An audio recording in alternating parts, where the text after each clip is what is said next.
छोटी सी बालिका जगन्नाथपुरी के एक बगीचे में खड़े होकर के गा रही है। बैगन का बगीचा है, बगीचे में चलती जा रही है और गाती जा रही है, धीर समीरे यमुना तीरे बसती बने बनमाली। और उसके स्वर को सुनकर के महाप्रभु श्री जगन्नाथ जी स्वयं को रोक नहीं पा रहे हैं। श्री मंदिर से दौड़ पड़े उस बगीचे की ओर, और जहां जहां वो छोटी सी कन्या जाती है, श्री महाप्रभु जगन्नाथ जी उसके पीछे पीछे जा रहे हैं। अब छोटी सी कन्या वो तो कहीं भी चली जाती है, किसी भी कुंज में प्रवेश कर जाती है। जगन्नाथ जी का स्वरूप तो विशाल है। अब जगन्नाथ जी उसके पीछे चलते हैं तो बगीचे के सुंदर वृक्षों में जो कांटे हैं, उन कांटों में कहीं से पीतांबरी फंस जाती है, कहीं से पटका फंस जाता है, कहीं से कोई वस्त्र फट जाता है। संपूर्ण भगवान श्री जगन्नाथ जी के श्री अंग पर खरोंच आ गई है, मानो पूरे कांटे लग गए ठाकुर जी के श्री अंग पर। और केवल इसी अष्टपदी को सुनते सुनते ठाकुर जी उसके पीछे चल रहे हैं। कितना प्रिय है ठाकुर जी को गीत गोविंद। हम लोग भी भले ही हमें अर्थ इतना, मुझे तो अर्थ थोड़े थोड़े अनुभव में है, पर फिर भी वो स्वर ही सुनना चाहते हैं, वो गीत गोविंद के शब्द ही सुनना चाहते हैं बस। इसलिए गाओ भाव से, हे धीर समीरे यमुना तीरे बसती बने बनमाली। धीर समीरे यमुना तीरे बसती बने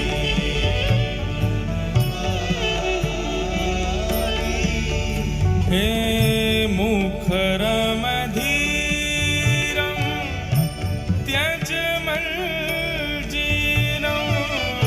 मुखरम धीरम त्यज मर्जीरम, मुखरम धीरम त्यज मर्जीरम, मुखरम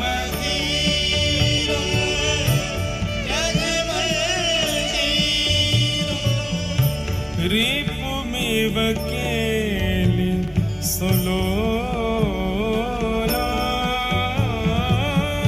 रिपुमिव केलि सुलोला। चल सखी कुंज सती मिर पुंज,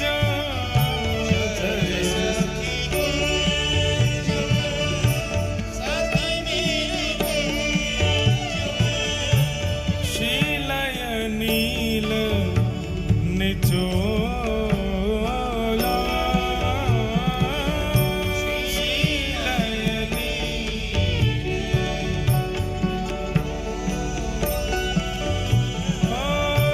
धीर समीरे यमुना तीरे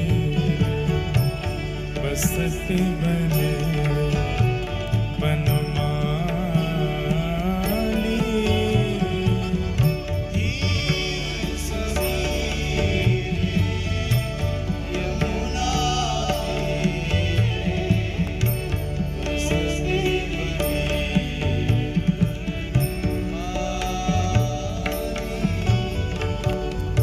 उरसी मुरारे रूप हित हारे, उरसी मुरारे रूप हित हारे, उरसी मुरारे रूप हित हारे, उरसी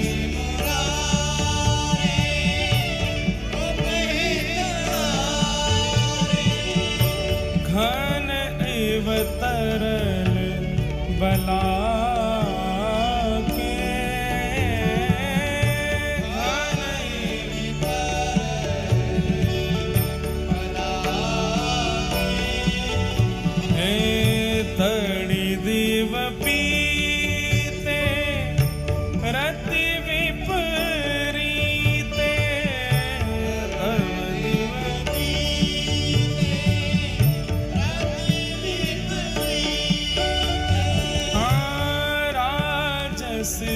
सुकृत विपाके।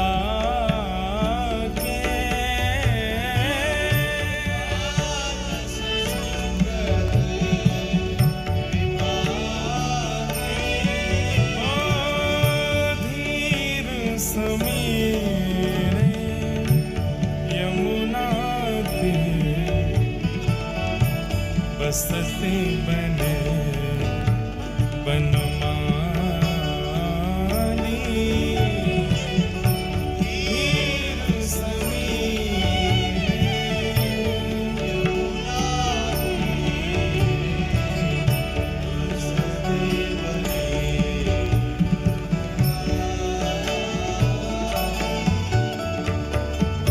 विगलित वसनं परिहत रसनं। विगलित वसनं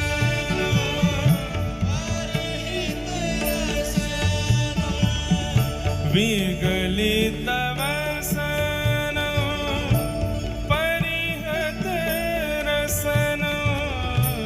विगलित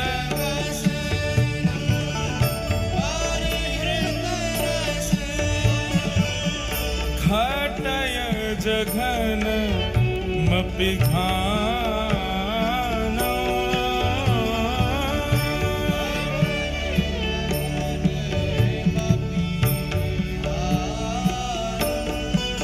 हे किशलय शयने पंकज नयने। किशलय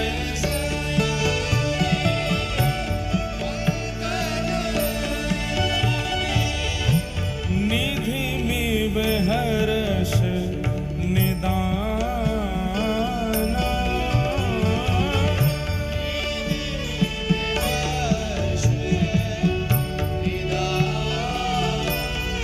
ओ धीर समीरे यमुना तीरे बसते बने बनमाली। धीर समीरे यमुना तीरे बसते बने।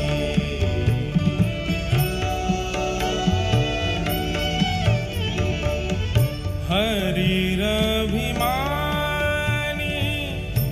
रजनी हृदानी। हरि रभिमानी रजनी हृदानी। हरि रभिमानी रजनी हृदानी। हरि रभिमानी रजनी हृदानी। मियम पियाति विराम।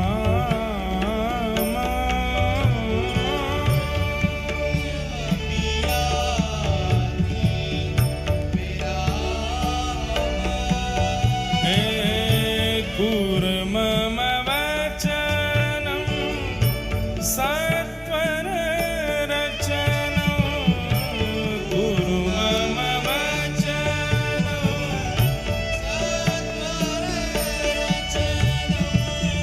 पूरय मधुरि पुकार। पूरय मधुरि पुकार। हे धीर समीरे यमुना तीरे बसते बने बनमाली। धीर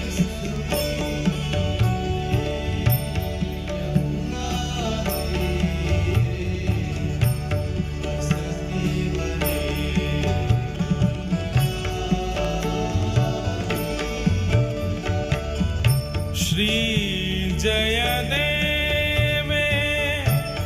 कृत हरि सेवे।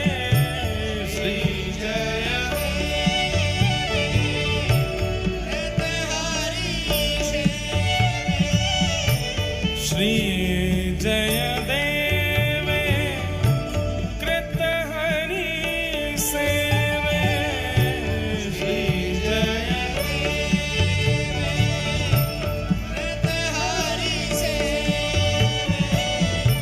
मणति परम रमणीय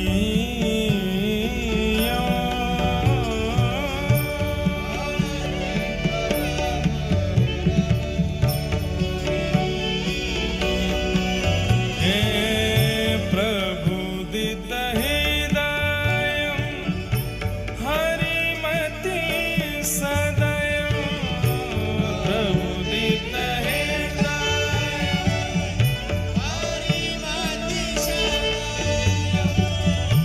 नमत सकृत कमनीय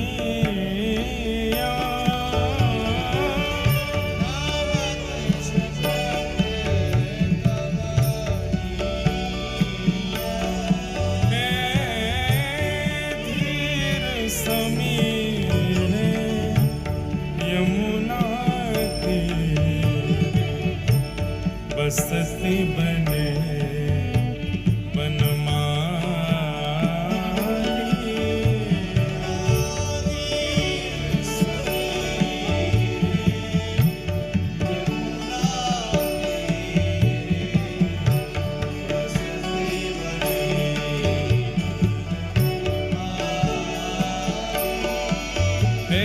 श्री जय देवे कृत हरि सेवे श्री जय देवे कृत हरि सेवे श्री जय देवे कृत हरि सेवे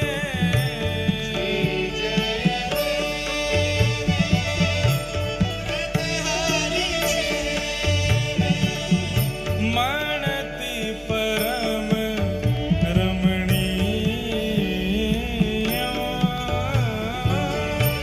मणति परम रमणीय हे धीर समीरे यमुना तीरे बसती बने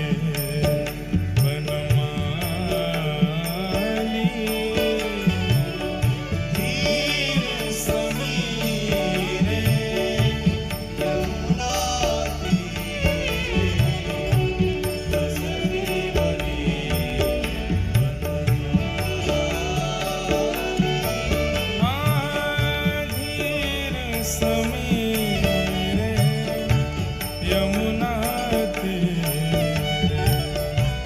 बसती बने बनमाली धीर समीरे यमुना तीरे बसती बने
जगन्नाथ महाप्रभु की जय। बलभद्र सुभद्रा मैया की जय। श्री सुदर्शन जी महाराज की जय। लीलाचल धाम की जय। जय जय श्री राधे। धीर समीरे यमुना तीरे बसती बने बनमाली। धीर समीरे यमुना तीरे बसती बने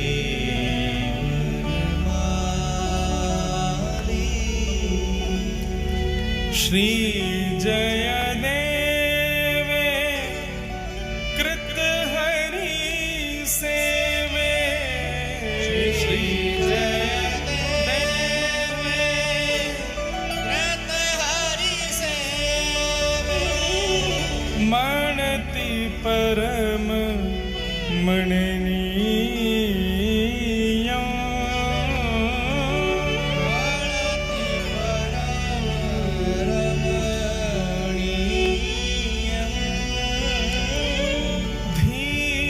समीरे मतलब शाम का समय है, संध्या हो रही है, हल्के हल्के सूर्य अस्ताचल को चले गए हैं, सुंदर पवन बह रही है, यमुना जी की धार जा तो रही है एक तरफ, पर पवन की विपरीत दिशा होने के कारण यमुना जी के ऊपर जो परत है वो ऐसी लग रही है मानो विपरीत दिशा में यमुना जी बह रही हैं।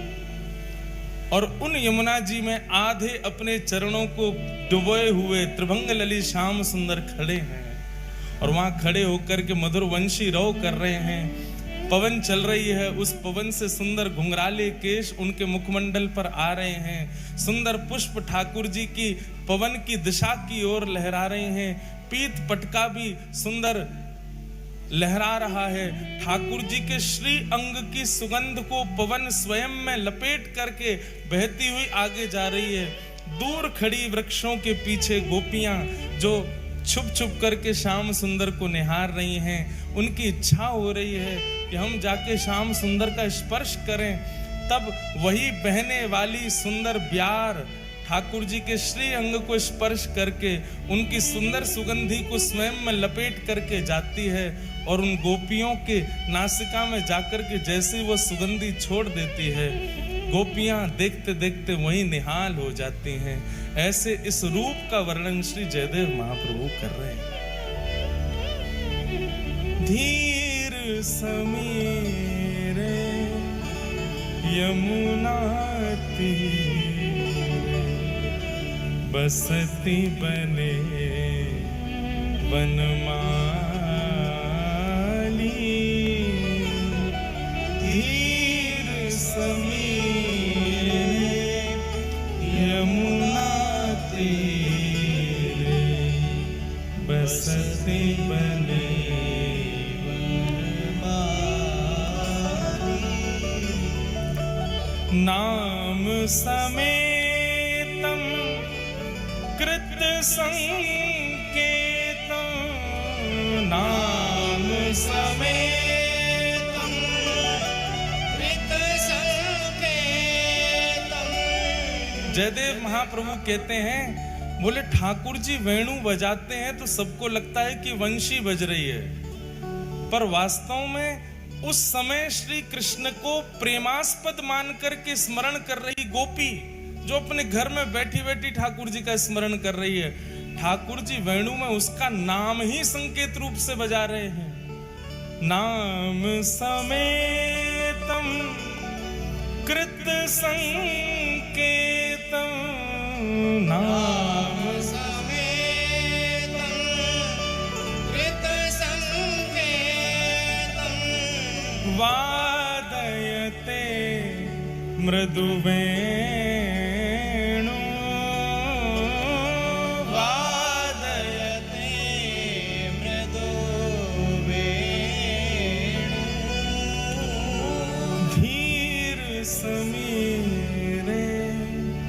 यमुना तीरे बसती बने बनमाली।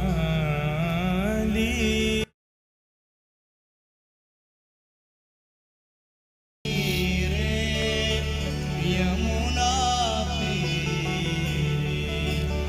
बसती बनी वनमाली। बोलो वृंदावन बिहारी लाल की, श्री राधा रमण लाल की जय, श्री राधा वल्लभ लाल की जय।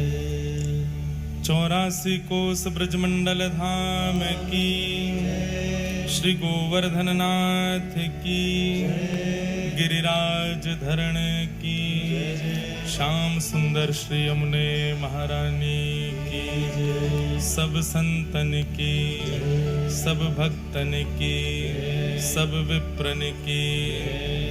84 कोस ब्रजमंडल धाम की, श्री लीलाचल धाम की, नील माधव भगवान की, साक्षी गोपाल की, खीर चोरा गोपीनाथ की, टोटा गोपीनाथ की जय जय श्री राधे। निताई गौर, निताई गौर, निताई गौर।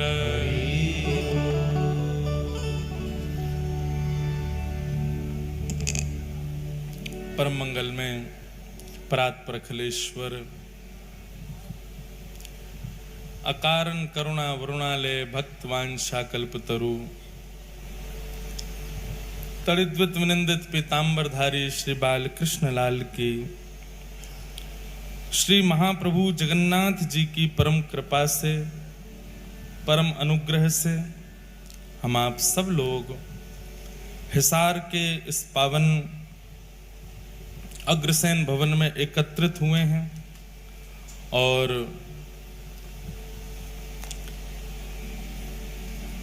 श्री निताई गौर परिवार सिरसा के इस पावन संकल्प के फलस्वरूप हम आप सब लोग महाप्रभु श्री जगन्नाथ जी, कलयुग के देवता, कलयुग में प्रत्यक्ष श्री कृष्ण के स्वरूप श्री महाप्रभु जगन्नाथ जी के पावन रसोत्सव में एकत्रित हुए हैं। यह हमारा परम सौभाग्य है। मंच पर विराजमान हिसार से रोहतक से पधारे पूज्य महाराज जी को बारंबार प्रणाम। हमारे वृंदावन श्री राधा रमण लाल जी के परम सेवायत पधारे हुए पूज्य श्री मयंक गोस्वामी जी महाराज को बारंबार प्रणाम। साथ ही पधारे हुए श्री रवीश महाराज जी को भी बारंबार प्रणाम। और उपस्थित हमारे निताई गौर परिवार में जो सबसे संकीर्तन कराते हैं और सबको श्री ठाकुर जी के मधुर रस में खूब डुबोते हैं, ऐसे हमारे दिव्य दास भैया जी को भी प्रणाम। हमारे परिकर ने इनका नाम दिव्य दास की जगह दिव्य देश रख रखा है। हमारे रामानुज संप्रदाय में दिव्य देश है, जैसे तिरुपति क्या है, दिव्य देश है। श्रीरंगम क्या है, बोले दिव्य देश है। तो जैसे चर्चा होती है कि कहाँ कथा, अगली कथा कहाँ है, बोले वही है दिव्य देश भैया के यहाँ। सबरे दिव्य देश बोलते हैं इनको। ऐसे दिव्य भैया, इनका खूब सुंदर स्वर जिससे सब लोग आह्लादित होते हैं। हमारा पूरा निताई गौर परिवार, हमारे गिरधर लाल जी का प्रिय परिवार, आप सबको और यहाँ विराजमान समस्त हिसार वासी, हरियाणा वासी, आसपास के क्षेत्रों से आए आप सभी श्रोता भाई बंधु मातृशक्ति बालक मित्र सखा सबको हमारा जय श्री कृष्ण, जय सिया राम, जय श्रीमन नारायण, जय जय जगन्नाथ, जय परमानंद। आज प्रातःकाल नगर भ्रमण, नगर संकीर्तन हुआ। खूब आनंद के साथ आप लोग नाच रहे हैं, गा रहे हैं, श्री जी के खूब यश को गा रहे थे, श्री जगन्नाथ जी के यश को गा रहे थे। मन में भाव आता है कि कितने लोगों के घर के बाहर से हम निकल रहे थे तो उस समय घर के लोग उठ उठ करके अपनी, कई लोग बालकनी में आकर के देख रहे थे। कहाँ श्रीमद् भागवत जी में कहते हैं कि एक नाम सुनने मात्र से कितना करोड़ गुना फल मिलता है कलयुग में। हम सोते हुए जीवों को सुबह सुबह जो अलसा रहे हैं अपने बिस्तरों पर, जहां भारतीय परंपरा कहती है कि सूर्य नारायण भगवान प्रकट हों उससे पहले आप सबको स्वागत के लिए तैयार होकर के उनका अभिनंदन करना चाहिए। ये हमारी भारतीय परंपरा, भारतीय संस्कृति। लेकिन आजकल सब मॉडर्न हो गए हैं, सब सोते हैं देर देर तक, लेकिन हम लोग उनके द्वार पर जा जा करके और उछल उछल करके उनको नाम संकीर्तन सुना रहे हैं। स्कूल जाते हुए बच्चे अपने अपने स्कूल में बस में बैठ करके अंदर से देख रहे हैं ये लोग क्या गा रहे हैं, कैसे गा रहे हैं। छोटे छोटे बच्चे ध्वजा लेकर के चल रहे हैं, सब लोग उछल उछल करके कीर्तन कर रहे हैं। निश्चित ही आज स्कूल से आने के बाद वो अपनी दादी दादा से पूछेंगे, आज सुबह हम जब स्कूल जा रहे थे तो बहुत सारे लोग नाच रहे थे, राधा राधा गा रहे थे, छोटे छोटे बच्चे, दादी वो क्या हो रहा था, दादाजी वो क्या कर रहे थे। या माता पिता से पूछेंगे, उनके माता पिता को फिर सोचना पड़ेगा, बोले कि क्या कर रहे थे, कीर्तन कर रहे थे। कीर्तन क्या होता है? बोले कीर्तन भगवान का नाम गुणानुवाद होता है। बोले भगवान का नाम गुणानुवाद कैसे गाया जाता है? हम कह रहे हैं कि 30 बच्चे में से एक के मन में भी जिज्ञासा अगर प्रकट हुई होगी तो उसके माता पिता ने उसको कुछ तो सुनाया होगा। हमारे नगर संकीर्तन से एक घर में ही सही आज सत्संग जरूर हुआ होगा।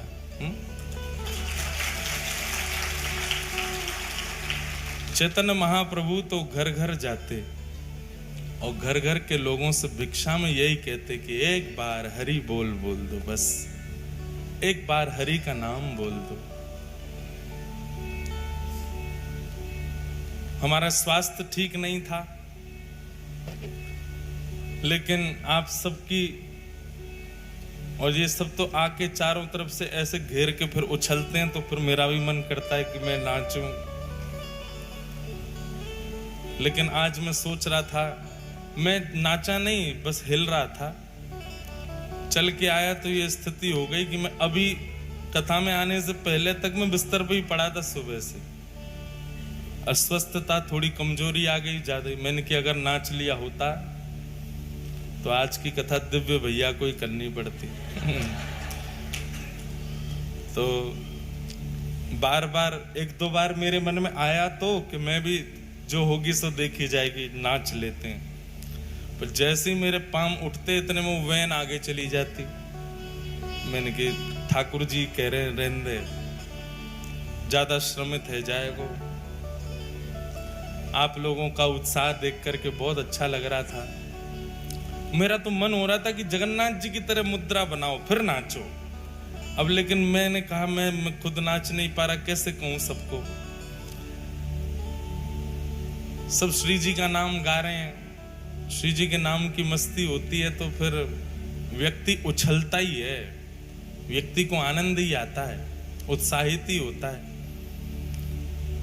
पर श्री जगन्नाथ जी का स्वरूप भी मुझे बहुत बढ़िया। मैं अगर मैं आज स्वस्थ होता तो दो चारों को गेर देता आज। मेरा मन हो रहा था कि भाई ऐसे मत नाचो, एक दूसरा पे कंधा पे यूं लटक जाओ और फिर पांव से ऐसे झूलो आगे पीछे, जगन्नाथ जी की तरह नृत्य करो। लेकिन मन की बात मन में ही रह गई। कोई बात नहीं, अगली बार हिसार आएंगे तो ऐसे ही नाचेंगे। हरि बोल। मेरा तो बहुत ऐसा खुराफाती दिमाग चलता ही रहता है, क्या करें। मन हो रहा था दो बालकों को खड़ा करूं, फिर एक अच्छा उनके कंधे पे भी कोई पतला दुबला नहीं आना चाहिए, मुस्टंडा बिल्कुल जगन्नाथ जी जैसा।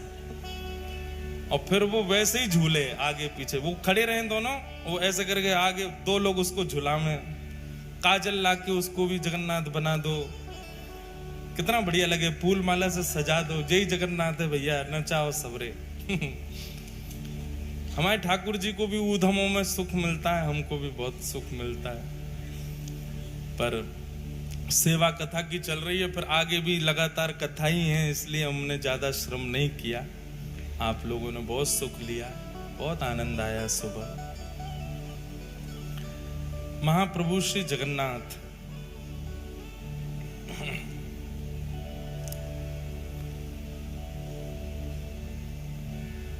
इंद्रद्युम्न राजा की भक्ति से प्रसन्न होकर के कलिकाल में हम आप सबको सुख देने के लिए श्री जगन्नाथ जी पधारे।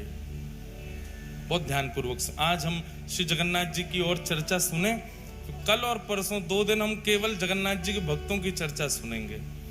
जयदेव महाप्रभु की चर्चा सुनेंगे, माधव दास जी का चरित्र सुनेंगे, बलराम दास जी का चरित्र सुनेंगे, और अंगद जी का चरित्र सुनेंगे, और कौन है, और श्री चैतन्य महाप्रभु का भाव सुनेंगे,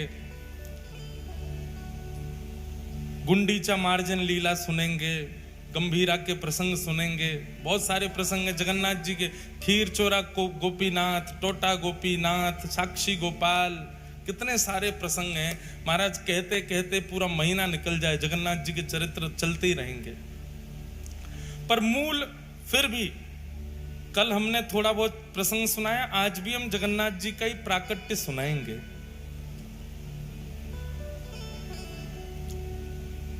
जगन्नाथपुरी से पहले महाप्रभु श्री जगन्नाथ जी का प्राकट्य हुआ द्वारिका में।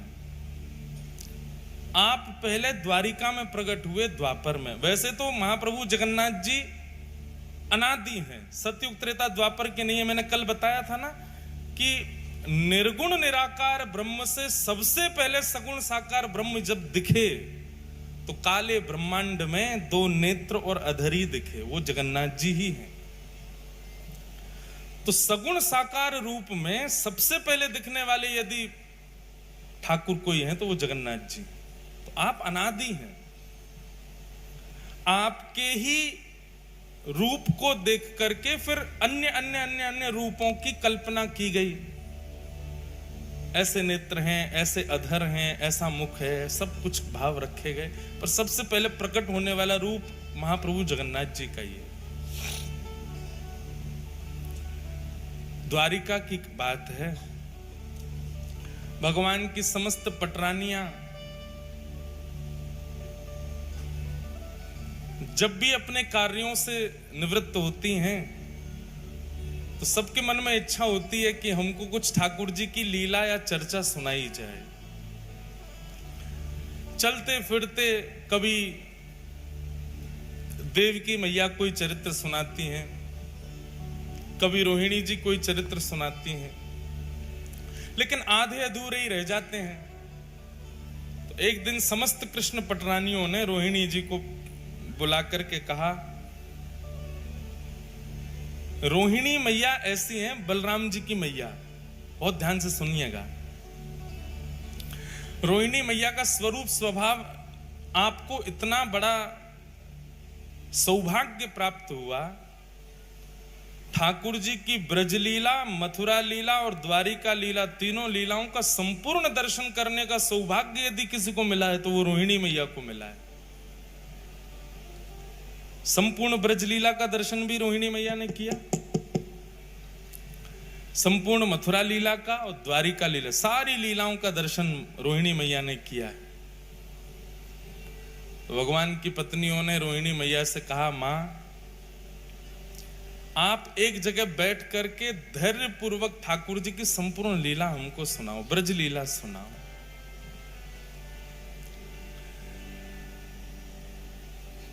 रोहिणी मैया कहने लगी, जब एक जगह बैठ के ही पूरी कथा होगी तो फिर सबको निमंत्रण दो, सबको बुलाओ, विधिवत कथा होगी, पूरे ब्रजमंडल की लीला हम सुनाएंगे, ठाकुर जी के जन्म से लेकर के अब तक की संपूर्ण लीला सुनाएंगी, सबको बुला के लाओ। बहुत ध्यान पूर्वक शांति से बैठ के सब लोग सुनना। तभी रुक्मणी आदि अष्टपटरानियां कहने लगी, मां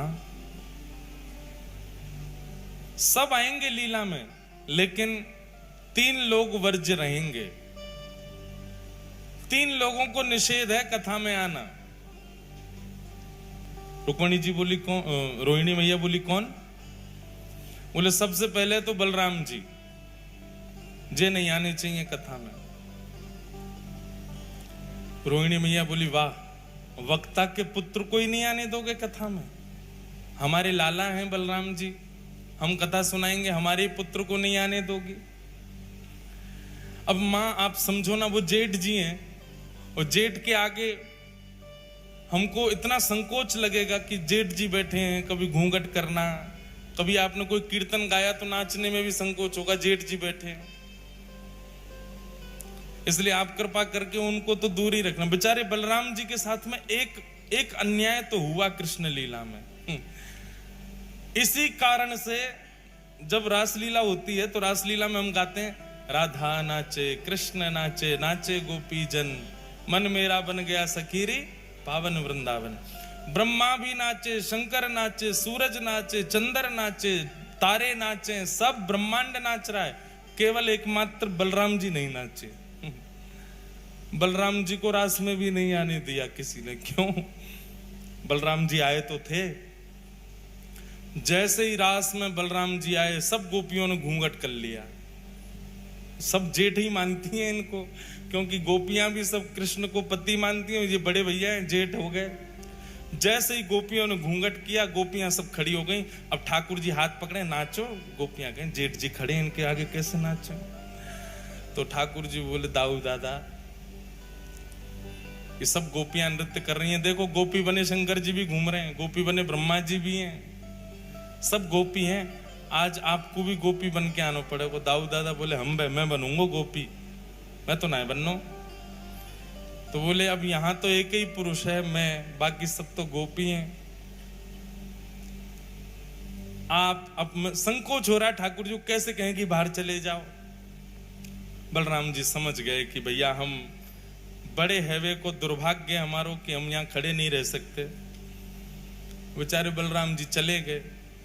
आज भी स्थान है गिरिराज जी की परिक्रमा, अगर कच्ची वाली आपने लगाई हो, भीतर वाली, तो कच्ची परिक्रमा लगाओगे तो वहीं पर स्थान पड़ता है लुक दाऊ जी। क्या नाम है? लुक दाऊ जी। वहां बैठ करके कुंज में छिप करके श्री दाऊ दादाजी नेत्रों से नीर बहा रहे हैं और रास बिहार का दर्शन कर रहे हैं। वहां से लुक कर रहे हैं, देख रहे हैं रास बिहार, इसलिए उस स्थान का नाम है लुक दाऊ जी। वहां बैठ करके संपूर्ण रास का दर्शन किया बलराम जी ने। आज भी वही हुआ।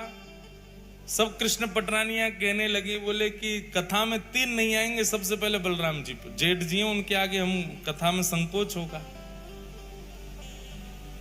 रोहिणी मैया बोली ठीक है। दूसरा? बोले दूसरी सुभद्रा। बोले सुभद्रा जी क्यों नहीं आएंगे? बोले बहुत चंचल हैं। अरे कथा सुनते सुनते हमारे नेत्रों में अश्रु आ गए और हम कहीं रोने लग गए तो आके सामने बैठ जाएंगी। आप रो रही हो? क्या बात है, रो क्यों रही हो? अरे लीला ही तो सुना रही है मैया, आप रो क्यों रही हो? वो बहुत चंचल हैं, बहुत पूछती रहती हैं, बात बहुत करती हैं, इसलिए आप सुभद्रा जी को भी कह दो कि वो भी नहीं आए कथा में। रोहिणी मैया बोली ठीक है। और तीसरे? बोले तीसरे द्वारिकाधीश। बोले क्यों? उनकी तो लीला है। बोले इसीलिए तो नहीं बैठा ना। अब आप कहोगे कि ठाकुर जी पीरी धोती पहन के नेक्स्ट से ठाकुर जी त्रिभंग लली ठाकुर जी मटक के चल रहे हैं। अब कथा सुनकर के चिंतन करना चाहिए। हम चिंतन तो करेंगे नहीं, उनको देखेंगे, अच्छा ऐसे चल रहे थे। आप कहोगी कि वह गोपी के यहां जाकर के ऐसे माखन चुराए हो, तो चिंतन तो हम करेंगे नहीं, उन्हीं को देखती रहेंगी। और कथा में वक्ता के वाणी और वक्ता के अलावा कोई और देखें, किसी और को देखना पड़े तो फिर कथा का रस नहीं आता।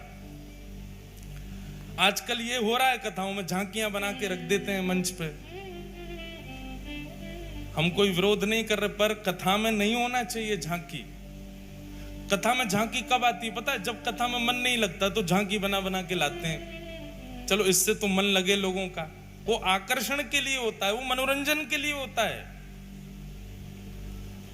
कथा में तो वक्ता की वाणी सुनो, नेत्र बंद करके जो वो कह रहे हैं उसका चिंतन चित्त में करो। मन का मंथन होना चाहिए, मनोरंजन नहीं। और क्षमा करें, अगर द्वारिकाधीश यहाँ बैठ गए तो आप बोलोगी, हम चिंतन करेंगे किसका? हमारे सामने ही बैठे हैं जिनकी आप कथा सुना रही, तो इसलिए उन्हीं को देखती रहेंगी हम तो। और फिर स्वभाव आ जाता है ना, जिसकी प्रशंसा सुनाई जाती है तो हम उसको अच्छा तेरी बात बता रहे हैं, ऐसे करता है, ये होता है। और बोले आप कुछ भी बताओगी, हम श्री कृष्ण को अच्छा तो ये सब किया आपने। इस कारण से कथा में वो भाव नहीं बन पाएगा जो बनना चाहिए। इसलिए ठाकुर जी को भी कथा में मत बुलाओ। रोहिणी मैया बोली, तुमने उन 3 लोगों को निषेध किया जिन 3 से पूरी द्वारिका चल रही है। द्वारिका में पत्ता नहीं हिलता इन तीनों के बिना, और तुम कह रही हो कि तुम पूरी कथा सुन लोगी इन तीनों के बिना। बहुत ध्यानपूर्वक सुनिएगा, उपचार कुछ सोचो, कुछ विचार करो कि ये 3 कैसे रुकेंगे कथा में आने से। तो भगवान की पत्नियों में सबसे ज्यादा बुद्धिमान है सत्यभामा। रुक्मणी जी तो बहुत सीधी हैं, रुक्मणी जी बहुत सहज है। रुक्मणी जी तो कह भी रही थी आने दो, कोई बात नहीं, पीछे बैठ जाएंगे तीनों। सत्यभामा ही अड़ी है, ना ना ना ना, तीनों नहीं आने चाहिए। सत्यभामा जी बोली एक उपाय है। बोले क्या? बोले इन तीनों को एक खेल में व्यस्त करा देते हैं, एक खेल खेलते रहेंगे, उसी में व्यस्त रहेंगे, इतनी देर हम कथा सुनते रहेंगे। बहुत दिन हो गए, अब ये बड़े हो गए तीनों, इन तीनों को इनका बचपन याद कराया जाए। रोहिणी मैया बोली वो कैसे होगा? बोले जिस दिन ये तीनों संग बैठे होंगे, हम उनके सामने चौसर खेलेंगे। चौसर बहुत प्रिय है तीनों को, और चौसर भी गलत सलत खेलेंगे, तो हमको सही करने के लिए वो तीनों बैठ जाएंगे, और तीनों जैसे बैठेंगे चौसर खेलते खेलते उसी में व्यस्त हो जाएंगे, और हम यहां आकर के कथा सुनने लग जाएंगे। रोहिणी मैया बोली ठीक है, तुम्हारी तरकीब अच्छी है, लगाओ। वही हुआ। एक दिन सत्यभामा, जाम्बती, रुक्मणी जी, कालिंदी, सारी सब बैठी हैं, और सब बैठ करके चौसर खेल रही हैं। और चौसर खेलते खेलते अब जोर जोर से हंसने की आवाज आई, तो सुभद्रा जी ने तुरंत देखा। बोले हो क्या रहा है? देखा तो भाभियां सब खेल रही हैं। आकर के सुभद्रा जी जब देखने लगी तो देख के बोली ये तो गलत खेल रही हैं, ऐसे थोड़ी खेला जाता है। रुको, मैं भैया को बुला के लाती हूं, मैं दिखाती हूं कैसे खेलते हैं, हम तीनों तो निपुण हैं। और तुरंत कृष्ण बलराम को लेकर के सुभद्रा जी आई, और चौसर की सेज पर बैठ गई, और वहां चौसर खेल खेल के दिखाने लगी। 3 पक्ष बट गए, कुछ बलराम जी के, कुछ ठाकुर जी के, कुछ सुभद्रा जी के, सब पत्नियां बट गईं। अब तो थोड़ी देर तो इनका उत्साहवर्धन किया। हाँ हाँ बहुत अच्छा बहुत अच्छा, अरे बलराम जी आप तो कमाल हो, कभी ठाकुर जी आप कमाल हो, ऐसे सब नाटक हो रहा था वहां पे। इतने में धीरे धीरे धीरे पीछे से उठ करके सब पत्नियां ठाकुर जी की जा रही थी, और जैसे खेल समाप्त होने लग जाए तो सत्यभामा जी ऐसा कुछ करें कि वो चौसर का पूरा जो स्थान था, जो पूरा सामने रखा था, वो हिल जाए। तो अरे अब तो दोबारा से होगा, और फिर शुरू हो जाए। ऐसे खेल में तीनों को तन्मय करके समस्त पटरानियां एक सभागृह में चली गईं, और रोहिणी मैया आसन पर विराजमान होकर के ब्रज लीला सुनाने लगी।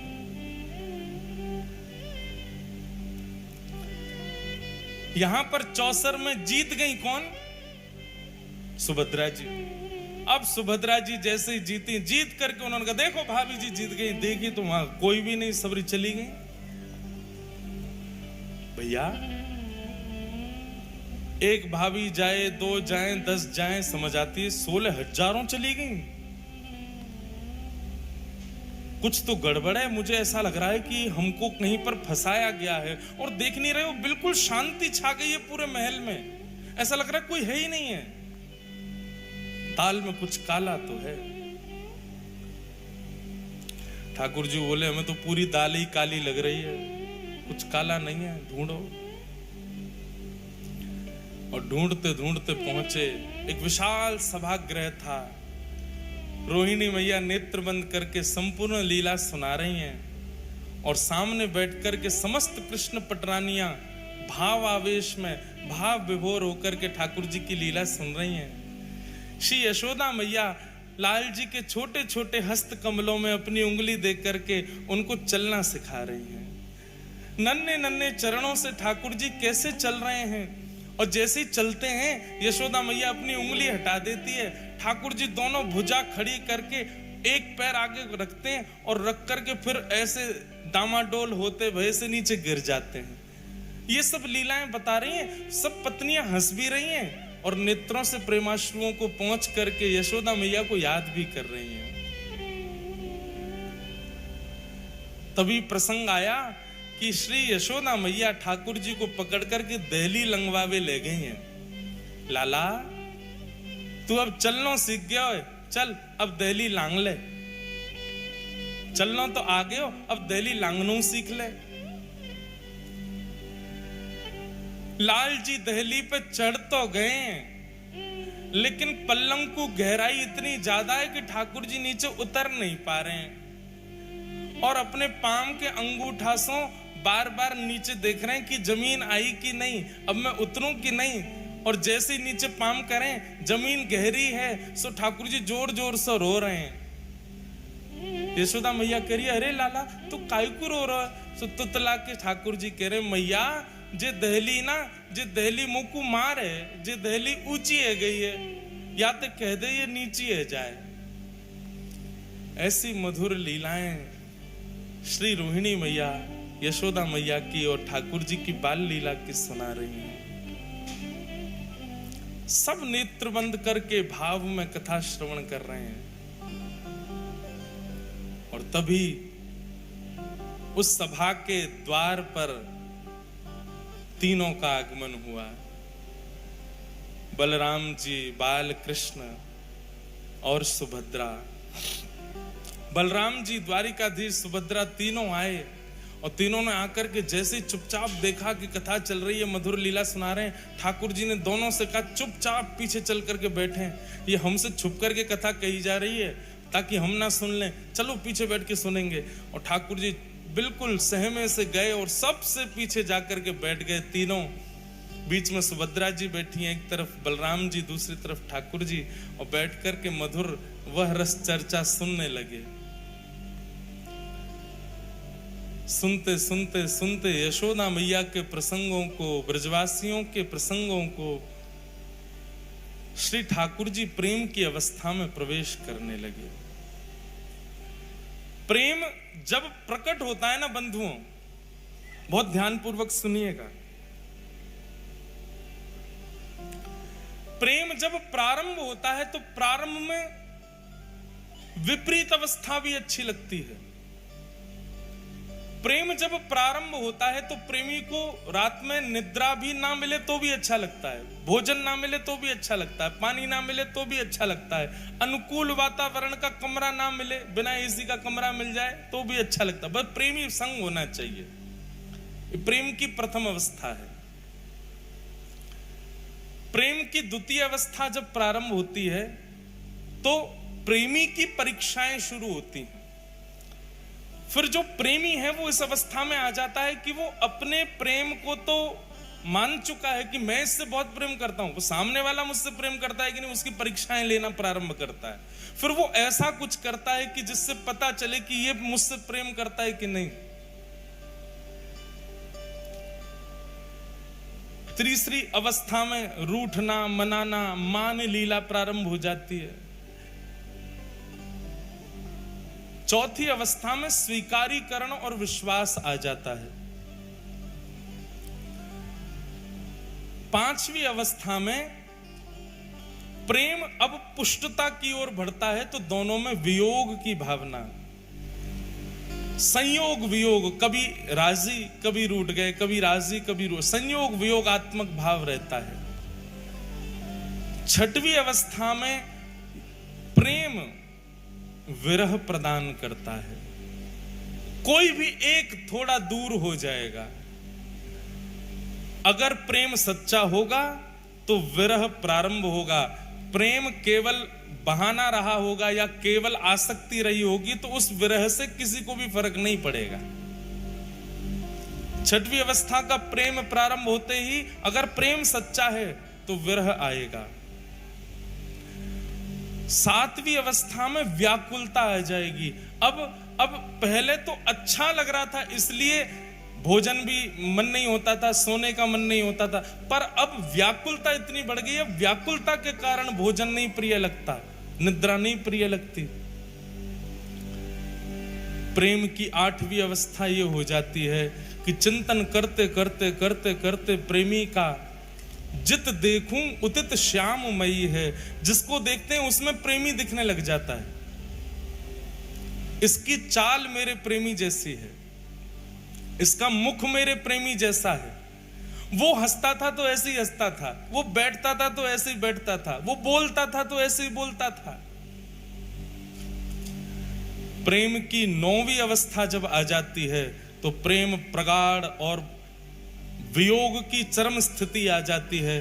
तब व्यक्ति जड़ और चेतन का भी भ्रांति नहीं रख पाता, जड़ से भी पूछने लग जाता है, जड़ से भी चर्चा करने लग जाता है, जैसी गोपियों की हो गई थी। भगवान के वियोग में वृक्षों से पूछ रही हैं, तुमने श्याम सुंदर को देखा? तुलसी से पूछ रही हैं, अरे तेरे बिना तो वो भोजन ही नहीं करते, तूने उनको देखा? मयूर से पूछती हैं, तुमने उनको देखा? तुझे तो सिर पे धारण करते हैं। प्रेम की नौवीं अवस्था आ जाती है और प्रेम की जब 10वीं अवस्था प्रारंभ होती है तो प्रेमी अपने प्रेमी का चिंतन करते करते करते करते करते करते प्रेम विगलित होने लग जाता है। जैसे एक मोमबत्ती में अग्नि प्रज्वलित करने पर वो पिघलने लग जाती है, ऐसे प्रेमी के सर्वांगीण अंग पिघलने लग जाते हैं। बहुत ध्यानपूर्वक सुनिए, कोई चर्चा मत कीजिए, हमारी प्रार्थना है। ठाकुर जी ने जब कथा में बैठना और श्रवण करना प्रारंभ किया तो ब्रजवासियों की याद आने लगी, अपनी लीला सुन के मुस्कुराने लगे, अच्छा सा लगने लगा। फिर विपरीत अवस्था भी अच्छी लगने लगी, धीरे धीरे धीरे कथा आगे बढ़ने लगी। ठाकुर जी उन अवस्थाओं को पार करते गए, पार करते करते 6वीं 7वीं अवस्था में आकर के ठाकुर जी अपना हृदय पकड़ करके सहलाने लगे, ब्रजवासियों की याद आने लगी। 7वीं 8वीं अवस्था आते ही श्री ठाकुर जी के नेत्रों से अश्रुबिंदु गिरने लगे। सभागृह में दिखने वाली ब्रज जैसी कोई भी वस्तु उसको ठाकुर जी जा जा करके अपने हृदय से लगाने लगे। मेरी मैया कहाँ है, मेरे बाबा कहाँ हैं, मधुमंगल श्रीदामा सब कहाँ हैं? इस प्रकार ठाकुर जी ढूंढने लगे। अपनी पटरानियों में ही किसी के रूप को देख करके कहते हैं, श्रीदामा ऐसो ही लगे, मेरो मधुमंगल ऐसो ही दिखे, रोहिणी मैया को देख के यशोदा मैया ऐसी लगे, बलराम जी को देख के कहते हैं दाऊ दादा हमारे नंद बाबा ऐसे ही लगे। ठाकुर जी की ऐसी अवस्था प्रकट हो गई।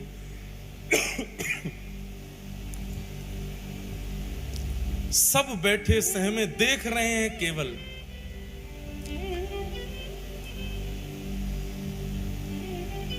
जैसे ही विरह की प्रेम की 10वीं अवस्था प्रारंभ हुई, सुभद्रा जी गई, दौड़ करके ठाकुर जी को एक जगह स्थान पर लाकर के बैठाया, संभालने लगी। पर रोहिणी मैया तो भावावेश में आकर के कथा कहती जा रही हैं। सुनते सुनते सुनते प्रेम की 10वीं अवस्था में जैसे प्रवेश किया, ठाकुर जी की भुजाएं खड़ी हो गई, बलराम जी की भुजाएं खड़ी हो गई, मानो आवाहन कर रहे हो, अरे भैया कोई जाओ, जाके ब्रजवासिन को लाके हमारे हृदय से लगा दो। और 10वीं अवस्था प्रारंभ होते ही श्री ठाकुर जी का श्री अंग पिघलने लगा, नेत्र पिघल गए, नासिका पिघल गई, कान पिघल गए, मुखमंडल पिघलने लगा, हस्त कमल पिघलने लगे, चरण पिघल गए, उदर पिघल गया, सर्वांगीण श्री अंग पिघलने लगा श्री ठाकुर जी का। प्रेम अपनी स्थिति में होता है तो नेत्रों से आंसू निकलते हैं, पर प्रेम जब चरम स्थिति में जाता है तो व्यक्ति की चरम भी पिघलने लग जाती है। हम संसारी मानव पांचवी श्रेणी से ऊपर नहीं जा सकते प्रेम की में, क्योंकि हमारा प्रेम इतना है ही नहीं। उससे ऊपर की स्थिति में जाते ही सबको अपना स्वार्थ दिखने लग जाता है। हम कभी 10वीं अवस्था, 9वीं अवस्था, 7वीं अवस्था में नहीं जा सकते। हमारी स्थिति केवल पंचम अवस्था तक है। जैसे वियोग प्रारंभ होता है, वियोग आते ही हमको अपना स्वार्थ दिखता है, और स्वार्थ दिखते ही हम अपने प्रेमी का त्याग कर देते हैं। उससे मिलने वाले विरह को हम सह नहीं पाते।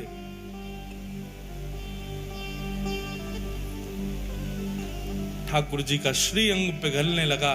ठाकुर जी की इस अवस्था को देख करके देवता त्राहि माम करके दौड़ने लगे। दौड़े दौड़े गए श्री नारद जी के पास, और नारद जी से जाके कहा, नारद जी कुछ करिए। अगर रोहिणी मैया की कथा को अभी रोका नहीं गया तो श्री ठाकुर जी संपूर्ण जल निमग्न हो जाएंगे। तुरंत नारद जी महाराज आए। कथा इतनी प्रबल स्थिति में पहुंच चुकी है कि वहां जाकर के विक्षेप नहीं डाल सकता कोई। पर श्री नारद जी महाराज ने ठाकुर जी की स्थिति को देखा, और देखते हुए तुरंत रोहिणी मैया के चरणों में प्रणाम करते हुए, अपना करताल बजाते हुए रोहिणी मैया के भाव को भंग किया। नेत्र खुले रोहिणी मैया के, नेत्रों से विरल अश्रुधार गिर रही है, लाल पड़ गए नेत्र। नारद जी, आप तो कथा के इतने रसिक हैं, फिर कथा में विघ्न कैसा? नारद जी महाराज ने इशारा किया, मैया सामने देखो। पीछे बैठे द्वारिकाधीश बलभद्र और सुभद्रा, तीनों प्रेम की 10वीं अवस्था पार कर चुके हैं। उनका श्री अंग पिघल रहा है। यदि मैं आपकी कथा को थोड़ी देर और नहीं रोकता तो तीनों जल निमग्न हो जाते, नदी बनकर के बहने लगते। बंधुओं, द्वारिका कभी जाइएगा तो गोपी तालाब का दर्शन कीजिएगा। कृष्ण विरह में गोपियां जल निमग्न हो गईं। बिंदु सरोवर का कभी दर्शन कीजिएगा। वहीं पर सिद्धता नाम की नदी है, जो कि भगवान श्री कपिल की मैया देवहूति माता प्रेम की अवस्था पार करके नदी बन के बहने लगी। कालिंदी प्रेम की अवस्था पार करके नदी बन के यमुना जी बन गई।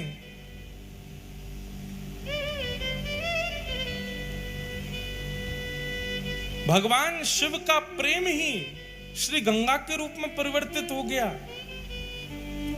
प्रेम की अवस्था को जिसने पार किया वो बहने लगा। यदि उस समय नारद जी नहीं आते, कथा को नहीं रोकते, तो शायद जगन्नाथ प्रभु भी बहने लगते। कोई नदी ही प्रकट हो गई होती द्वारिका में। रोहिणी मैया से कहा, कथा को यहीं विश्राम दीजिए, ठाकुर जी का श्रीअंग पिघल रहा है। सब दौड़ करके गए, देखा बलभद्र, सुभद्रा और श्री जगन्नाथ, श्री द्वारिकाधीश, तीनों का श्री अंग प्रेम विगलित हो गया। नारद जी महाराज रुदन करने लगे, चरणों में प्रणाम करने लगे। भगवान, आप अपने रूप में प्रकट हो जाइए, नाथ ऐसा मत कीजिए। जगन्नाथ द्वारिकाधीश कहने लगे, नारद जी, पूरे विश्व को बताने के लिए कि प्रेम की अवस्था क्या होती है, ये स्वरूप मेरा सदा तुम्हारे चित्त में रहेगा। मैं अभी अपने पूर्व रूप में आ जाऊंगा, पर मेरे इस स्वरूप को तुम अपने चित्त में धारण करके रखो। कलिकाल में व्यक्ति इतना ज्ञान सहन नहीं कर पाएगा, वैराग्य अपने जीवन में ला नहीं पाएगा, पर वो प्रेम का अधिकारी बन पाएगा। उसको प्रेम स्वरूप बताने के लिए, प्रेम किसे कहते हैं यह दर्शाने के लिए, मेरा यह स्वरूप तुम्हारे हृदय से कलिकाल में पुनः प्रकट होगा। तब तक के लिए इस स्वरूप को तुम अपने चित्त में विराजमान कर लो। और वही ब्रजवासियों का प्रेम, वही श्री किशोरी जी, वही नंद बाबा यशोदा मैया के विरह में प्रेम जो प्रकट हुआ द्वारिकाधीश का, वही रूप कलिकाल में इंद्रद्युम्न राजा के द्वारा इस धराधाम पर प्रकट हुआ, जिनका नाम विश्व प्रसिद्ध श्री जगन्नाथ हुआ। बोलो जगन्नाथ महाप्रभु की।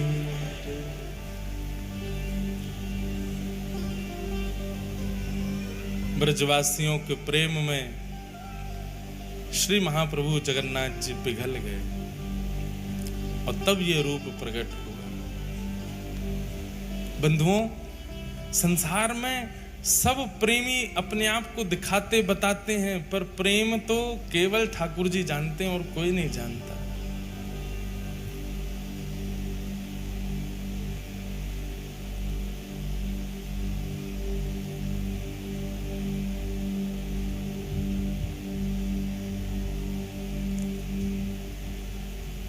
प्रेम नगर की डगर है कठिन रे, बटो ही ना करना बसेरा, पग बढ़ा हो ना जाए अंधेरा। हमारे ब्रजमंडल में रसिक हुए, उनका ये भाव है, भैया प्रेम के मार्ग पर यदि चल रहे हो, पहले ही सावधानी आपको कर दी जा रही है, चेतावनी दी जा रही है, इस मार्ग पर मत चले जाना। कहीं इस मार्ग में और गहराई में प्रवेश कर गए तो जगन्नाथ भगवान की तरफ पिघल जाओगे। हमारे ब्रज के रसिक जन गाते हैं, प्रेम नगर की डगर है कठिन रे, बटो ही न करना बसेरा, पग बढ़ा हो न जाए अंधेरा, पग बढ़ा हो न जाए। क्यों महाप्रभु श्री जगन्नाथ जी को गीत गोविंद इतना प्रिय है? क्यों प्रिय उनको इतना? क्योंकि गीत गोविंद में ब्रज के श्री कृष्ण ही दिखाए गए हैं, ब्रज की ही वो लीलाएं बताई गई हैं, ब्रज का ही वो स्वरूप दिखाया गया है जो ठाकुर जी को खींचता है अपनी ओर। इसलिए गीत गोविंद ठाकुर जी अपने हृदय से लगा के सोते हैं रोज रात में। कौन है इतना बड़ा प्रेमी संसार में जितने बड़े प्रेमी श्री जगन्नाथ हैं? आज भी महाप्रभु जगन्नाथ रात्रि में चाहे कितने महंगे वस्त्र ले आइए, कितना महंगा श्रृंगार ले आइए, लेकिन अपने श्री अंग को स्पर्श कराते हुए पहले गीत गोविंद ओढ़ते हैं, उसके बाद कोई वस्त्र पहना दो। गीत गोविंद हृदय से लगा के सोते हैं, क्योंकि गीत गोविंद में श्री कृष्ण को प्रिय लगने वाली स्थितियां वर्णित की गई हैं जयदेव महाप्रभु के द्वारा। ये ब्रजवासियों को प्रेमी ठाकुर है भैया, जे ब्रजवासीन को प्रेमी है हमारो जगन्नाथ।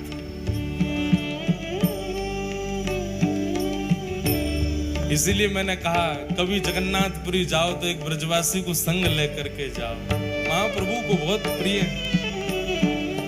प्रेम नगर की डगर है कठिन रे, बटो ही न करना बसेरा, पग बढ़ा हो न जाए अंधेरा, पग बढ़ा हो न जाए अंधेरा।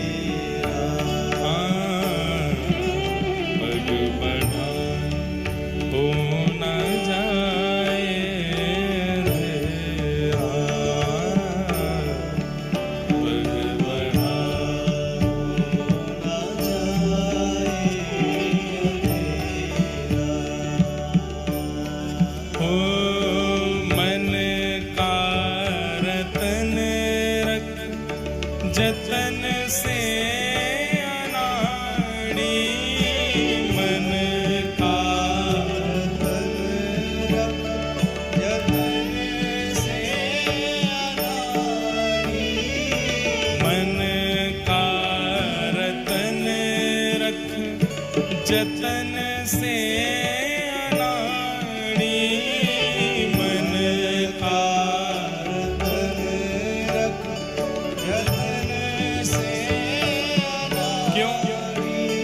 यहाँ आगे चोरों की बस्ती है भारी, यहाँ आगे चोरों की बस्ती है भारी। हाँ, यहाँ आगे चोरों की बस्ती है भारी।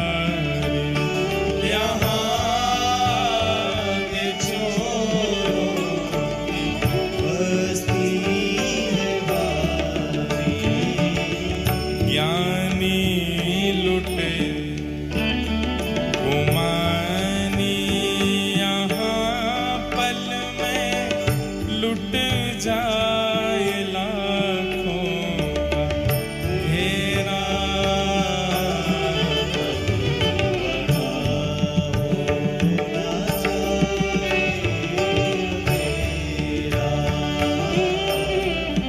पग बढ़ा हो न जाए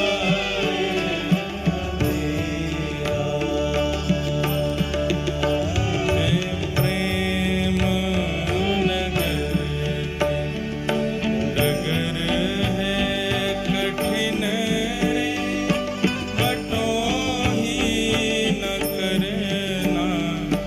बसेरा,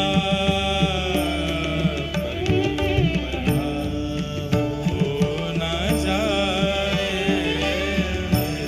मेरा, पग बढ़ा हो न जाए।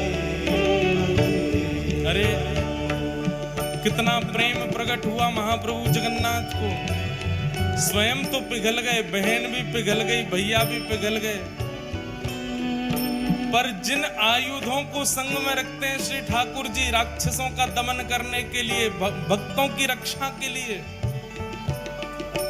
उनमें भी श्री सुदर्शन जी महाराज, उनको भी पिघला दिया। वो भी वहां पर तीक्ष्ण नहीं है। जगन्नाथपुरी में श्री सुदर्शन जी महाराज भी तीव्र नहीं है, तीक्ष्ण नहीं है, वे भी पिघले हुए खड़े हैं। उनको भी प्रेमी बना दिया, वो भी पिघले हुए खड़े। कैसा प्रेम महाप्रभु का रहा होगा।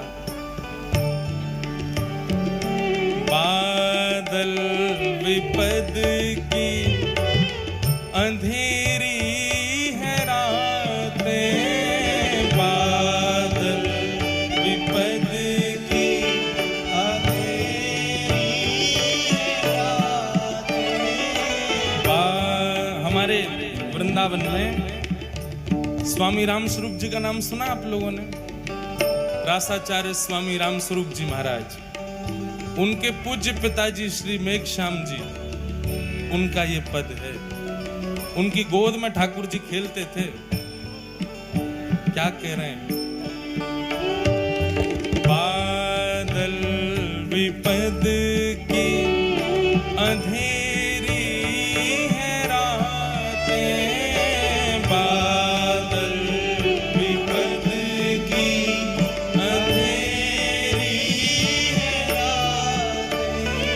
भजन सार सब झूठी दुनिया की बातें, भजन केवल सार भजन है, बाकी सब झूठ है। दुनिया हाँ, भजन सार सब झूठी दुनिया की बातें, भजन सार सब झूठी दुनिया की बातें। लखों श्याम पुत्रिन में उनकी झलक, मित्र हो जाए पल में सवेरा, पग बढ़ा हो न जाए मेरा।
तो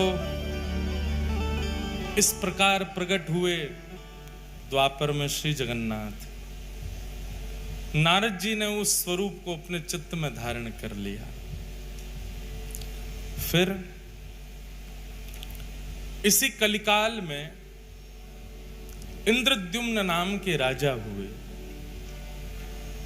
पूर्व के संस्कार उनके इतने सुदृढ़ थे।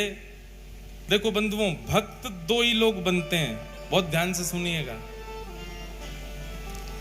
भक्त दो ही लोग बनते हैं, या तो वो जिसके पूर्व का भजन बहुत है, थोड़ा बहुत शेष रह गया तो इस जन्म में वो भक्त बन गया। पूर्व काल से ही भक्ति के संस्कार हों तो इस जन्म में वो भी भक्त बन जाता है। और दूसरा भक्त कौन बनता है? घोर नास्तिक। ऐसा ठोकर पड़े, ऐसी झटका लगे जीवन में कि वो